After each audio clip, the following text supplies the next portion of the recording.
চব্বিশে অভ্যুত্থান হয়েছে, এরকম অভ্যুত্থানের লিস্ট আসবে, মানুষ মরবে, আবু সাঈদ শহীদ হবে, মুগ্ধ মারা যাবে, স্নিগ্ধ যাবে, সবাই যাবে। বাংলার মানুষ শান্তি দেখবে না, দেখতে পারে না। বাংলার মানুষের শান্তির জন্য, বিশ্বের মানবতার মুক্তির জন্য একমাত্র আদর্শ ইসলাম। যেদিন সমাজে, যেদিন রাষ্ট্রে ইসলাম প্রতিষ্ঠিত হবে, ইসলাম কায়েম হবে, নবী আদর্শের ফুল যখন বাগানে ফুটবে, সেদিনই এদেশের মানুষ শান্তি পাবে, সেদিনই এদেশের মানুষের মৌলিক অধিকার প্রতিষ্ঠিত হবে।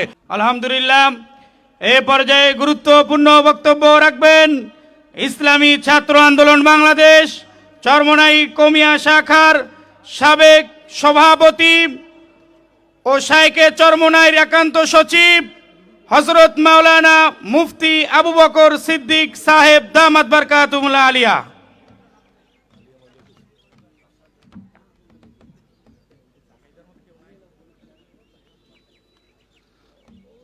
আসসালামু আলাইকুম ওয়া রাহমাতুল্লাহ। নাহমাদুহু ওয়া নুসাল্লি আলা রাসূলিহিল কারীম, আম্মা বা'দ। ফাআউযু বিল্লাহি মিনাশ শাইতানির রাজীম। বিসমিল্লাহির রহমানির রহিম। কুনতুম খায়রা উম্মাতিন উখরিজাত লিন-নাস তা'মুরুনা বিল মা'রুফ ওয়া তানহাউনা আনিল মুনকার। সাদাকাল্লাহুল মাওলানাল আযীম। ইসলামী ছাত্র আন্দোলন বাংলাদেশ চরমোনাই কওমিয়া শাখা কর্তৃক আয়োজিত বিশ্বব্যাপী ইসলামোফোবিয়া রোধে মুসলিম উম্মার করণীয় শীর্ষক আজকের এই সেমিনারের মহতারাম সভাপতি, আজকের এই গুরুত্বপূর্ণ মজলিসের বিশেষ অতিথি, প্রধান অতিথি, এদেশের লাখো কোটি মানুষের ধর্মীয় আধ্যাত্মিক রাহবার, আমাদের প্রাণপ্রিয় শায়েখদ্বয় উপস্থিত আছেন, আমার সেরেতাজ আসাদাজে কেরাম এবং আমার সামনে উপস্থিত জামিয়ার ছাত্র ভাইরা। একটি গুরুত্বপূর্ণ বিষয় আজকের এই সেমিনারের আলোচ্য বিষয় হিসেবে চুজ করা হয়েছে, ইসলামোফোবিয়া রোধে মুসলিম উম্মার করণীয় শীর্ষক। আমি ছাত্রবাদীদেরকে লক্ষ্য করে বলবো, আগে জিনিসটা বুঝেন শব্দটা কি প্রয়োগ করা হয়েছে। ইসলামোফোবিয়া এটা ইংরেজি শব্দ, আর বাংলা যদি করা হয় তাহলে ইসলাম ভীতি। ইসলামোফোবিয়া বাংলা হইল ইসলাম ভীতি, মানে ইসলাম আতঙ্ক। আজকে বিশ্বব্যাপী ইসলামের দুশ্মনগুলি একতাবদ্ধ হয়ে সারা জাতির সামনে, পৃথিবীর সমস্ত মানুষের সামনে ইসলামকে তারা একটি আতঙ্কের নাম, একটি ভীতির নাম ইসলাম, এটা প্রচারের জন্য, এটা এই ধারণাকে বদ্ধমূল করার জন্য তারা যুগে যুগে ষড়যন্ত্র করে আসছে। আমরা জানি তারা এটা কেন করে। আগে আমাদের গোড়ায় আসতে হবে যে ইহুদি খ্রিস্টান সম্প্রদায় ইসলামোফোবিয়া এই মিশন নিয়ে তারা কেন নেমেছে। তারা দেখেছে যে সকল প্রকার জাহেলিয়াতের, সকল প্রকার শয়তানির, সকল প্রকার কুকর্মের, আধিপত্যের অবসান ঘটিয়ে এই পৃথিবীতে শান্তির বার্তা নিয়ে এসেছিলেন বিশ্বনবী জনাবে মুহাম্মদ রাসূলুল্লাহ সাল্লাল্লাহু আলাইহি ওয়াসাল্লাম।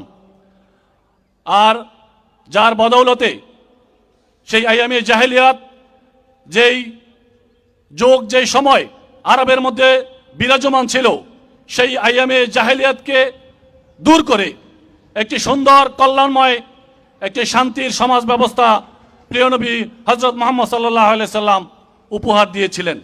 এবং তারই ধারাবাহিকতায় আমরা জানি ইসলামের 4 মহান খলিফা, ওনারাও ইসলামের সৌন্দর্যকে সারা জাতির সামনে, বিশ্বের সামনে ওনারা প্রস্ফুটিত করে তুলেছিলেন।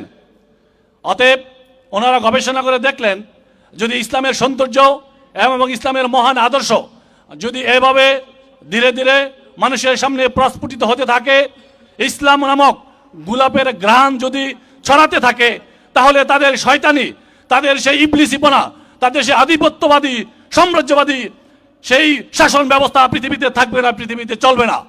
অতএব কি করতে হবে? ইসলামের বিরুদ্ধে সমস্ত জাতির সামনে এমন একটা ধারণা তাদেরকে ফুটিয়ে তুলতে হবে যাতে ইসলামের নাম শুনলেই তারা ভয় পায়। আরে সর্বনা, ইসলাম এটা তো মারাত্মক, এ তো খুনাখুনি করে, এরা রক্তপাত করে, এরা নারী দর্শন করে, এরা শিশুদেরকে হত্যা করে, এরা বোম মারে, এরা গুলি করে, এরা মানুষকে জবাই করে। হাই হাই, এই জাতির কাছে যাওয়া যাবে না, এই ধর্ম কোনো অবস্থাতেই গ্রহণ করা যাবে না। আর এই মিশন নিয়ে, এই প্রজেক্ট নিয়েই ইহুদি খ্রিস্টান সমস্ত বিজাতি শক্তি ঐক্যবদ্ধ হয়ে আজকে মাঠে নেমেছে। আর সেজন্যই আমাকে ধন্যবাদ দিতে হয়। গত কয়েক বছর আগে আমি শ্রদ্ধার সাথে স্মরণ করি পাকিস্তানের সাবেক প্রধানমন্ত্রী জনাব ইমরান খানকে, যিনি জাতিসংঘের অধিবেশনে অত্যন্ত স্পষ্টভাবে জাতির সামনে, বিশ্বের মানুষের সামনে ইসলামী ফুবিয়ার বিরুদ্ধে এক যুগান্তকারী পদক্ষেপের ঘোষণা দিয়েছিলেন। আর সেই পদক্ষেপের ভিত্তিতেই সেখানে একটি প্রস্তাবও পাশ হয়েছিল যে ইসলামোফোবিয়া কিভাবে দূর করা যায়, সেজন্য জাতিসংঘের তরফ থেকে একটি কমিশন গঠন করে সেই কমিশন যাতে কাজ করতে পারে। কিন্তু কমিশন নিয়োগের জন্য একজন দূত নিয়োগ করতে হবে, এর জন্য সেখানে প্রস্তাব আসলো, প্রস্তাব দেওয়া হলো জাতিসংঘের মহাসচিবের পক্ষ থেকে। কিন্তু সেখানে রাশিয়া, ব্রিটেন, ফ্রান্স এবং ভারত সহ যেই রাষ্ট্রগুলি সবসময় মুসলমানদের বিরুদ্ধে, ইসলামের বিরুদ্ধে অপকৌশল, বদনাম, এই ইসলামোফোবিয়ার জন্য কাজ করছে, এই ইবলিসের প্রেতাত্মারা এখন পর্যন্ত সেই দূত নিয়োগের জন্য তারা বাদ হয়ে সামনে দাঁড়িয়েছে, তারা বিরোধিতা করছে। এখন পর্যন্ত সেই কমিশনের কাজ করার জন্য সেই দূত নিয়োগ করা সম্ভব হয়নি। আমাদেরকে বুঝতে হবে, ইহুদি খ্রিস্টান সম্প্রদায় পরিকল্পিতভাবে দুনিয়ার বুক থেকে ইসলামকে মিটিয়ে দেওয়ার জন্য, নবী আদর্শকে ধূলিসাৎ করার জন্য তারা আদা জল খেয়ে মাঠে নেমেছে। আজকে আমাদেরকে তার প্রত্যুত্তরে আমাদেরকে মিডিয়ার মাধ্যমে, যোগ্যতার মাধ্যমে, আমাদের আচার আচরণ ব্যবহারের মাধ্যমে আমাদেরকে ফুটাতে হবে ইসলামী সর্বোত্তম জীবন ব্যবস্থা, ইসলামী একটি কল্যাণময় জীবন ব্যবস্থা। ইসলামী দিতে পারে মানবতাকে শান্তি। আজকে আমরা জানি 53 বছরের স্বাধীনতার পর থেকে নিয়ে আজকে এই 2024 সালে 53 বছরে বাংলার মানুষ শান্তি পায়নি, ভাতের অধিকার পায়নি, ভোটের অধিকার পায়নি, মানুষের ন্যায্য অধিকার প্রতিষ্ঠিত হয়নি। কোনোদিন হবে না, কিয়ামত পর্যন্ত হবে না। 52 হয়েছে, 71 হয়েছে, 90 হয়েছে, 24-এ অভ্যুত্থান হয়েছে। এরকম অভ্যুত্থানের লিস্ট আসবে, মানুষ মরবে, আবু সাইদ শহীদ হবে, মুগ্ধ মারা যাবে, স্নিগ্ধ যাবে, সবাই যাবে। বাংলার মানুষ শান্তি দেখবে না, দেখতে পারে না। বাংলার মানুষের শান্তির জন্য, বিশ্বের মানবতার মুক্তির জন্য একমাত্র আদর্শ ইসলাম। যেদিন সমাজে, যেদিন রাষ্ট্রে ইসলাম প্রতিষ্ঠিত হবে, ইসলাম কায়েম হবে, নবী আদর্শের ফুল যখন বাগানে ফুটবে, সেদিনই এদেশের মানুষ শান্তি পাবে, সেদিনই এদেশের মানুষের মৌলিক অধিকার প্রতিষ্ঠিত হবে। আর যেদিন বিশ্ব মঞ্চে, বিশ্ব দরবারে যেদিন একটি ইসলামী জাতিসংঘ প্রতিষ্ঠিত হবে, সেদিন থেকেই বিশ্বের মানুষ, বিশ্বের মানবতা তারা তাদের ন্যায্য অধিকার ফিরে পাবে, বিশ্বে শান্তি প্রতিষ্ঠিত হবে।